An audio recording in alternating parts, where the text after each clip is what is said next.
अमन एक छोटे से गांव में अपने माता पिता के साथ रहता था। वह एक ईमानदार और मेहनती लड़का था, लेकिन उसकी किस्मत हमेशा उसका साथ नहीं देती थी।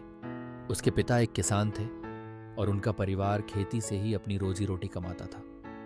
अमन ने हमेशा अपने पिता का हाथ बटाया और खेती के काम में उनकी मदद की। एक दिन गांव में बहुत तेज बारिश हुई, जिससे सभी खेतों में पानी भर गया और फसलें बर्बाद हो गईं। अमन के पिता बहुत चिंतित थे, क्योंकि अब उनके पास साल भर का अनाज नहीं बचा था।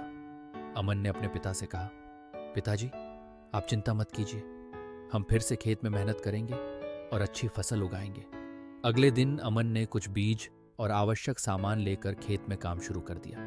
वह सुबह से लेकर शाम तक खेत में मेहनत करता, बिना थके और बिना शिकायत किए। गांव के लोग उसे देखकर कहते, अमन, तुम्हारी मेहनत रंग लाएगी, भगवान पर भरोसा रखो।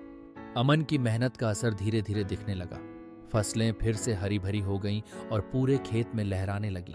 लेकिन एक दिन गांव के कुछ शरारती लड़कों ने उसके खेत में जाकर फसलें बर्बाद करने की योजना बनाई।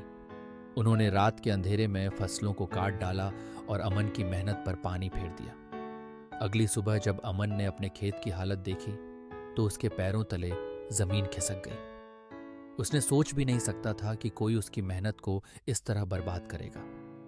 उसकी आंखों में आंसू थे, लेकिन उसने हार मानने की बजाय फिर से काम करने का फैसला किया।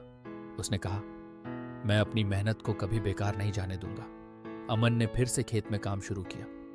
इस बार गांव के लोग भी उसकी मदद करने के लिए आगे आए।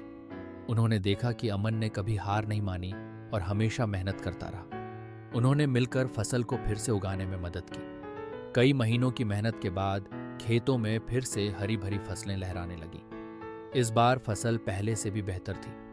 अमन और उसके परिवार ने फसल काटकर अनाज को बाजार में बेचा।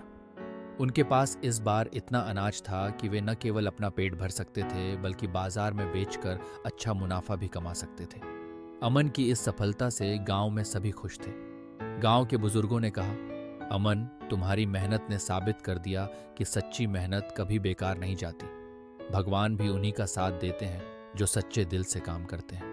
अमन ने अपने जीवन में यह सीखा कि चाहे कितनी भी मुसीबतें क्यों ना आए, मेहनत और ईमानदारी से किए गए काम का फल हमेशा मिलता है। उसकी कहानी पूरे गांव में एक मिसाल बन गई और लोग उसे एक प्रेरणा के रूप में देखने लगे। कहानी का संदेश, सच्ची मेहनत और ईमानदारी से किया गया काम कभी बेकार नहीं जाता।